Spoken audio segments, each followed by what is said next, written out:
It's no Epic the Musical, but let's talk about Christopher Nolan's The Odyssey. This movie was hyped over a year ago and it's finally out.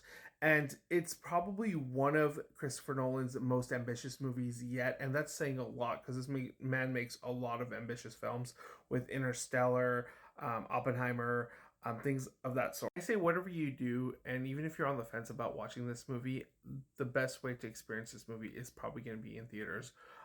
Ideally in IMAX, and the way Christopher Nolan probably intends to, because they're making a big fuss about it.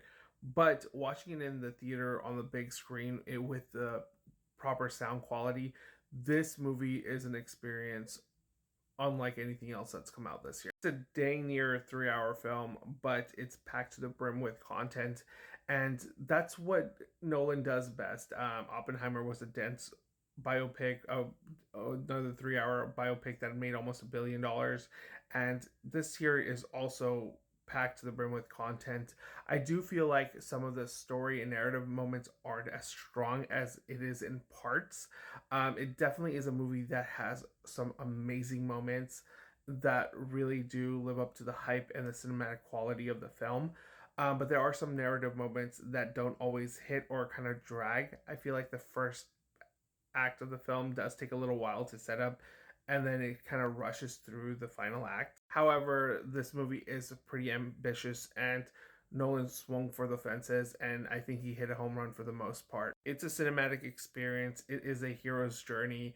The visuals, the sound designs, the camera work, the cinematography are all astounding. The performances from the cast are all really great. I don't think there's a much like standout performance though. I don't think anything like is exceptional and like will have you saying, "Oh my god, that was amazing." I think the closest one that comes to anything is Annie Hathaway. I think she gives a stunning performance, especially there's a really good part kind of towards the middle of the film that is awesome and shows her acting chops and what the movie is kind of about. I think it's kind of funny that Nolan, even with an epic and classic story like this, can somehow still tell a non-linear story, and again, it's engaging. I think a more linear and traditional story might have helped it a little bit, but that's also he just wanting to experience the Odyssey as a narrative from beginning to end.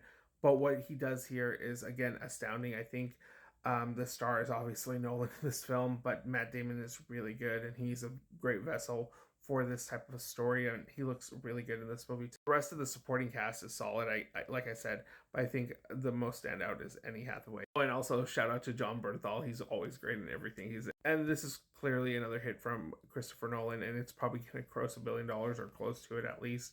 I do think it is a cinematic experience from beginning to end, and it's a director's film. Like I said, everything in terms of production and art design and all of that stuff really do come together, and there are some really well made moments. I just think the overall narrative could have been a little bit stronger.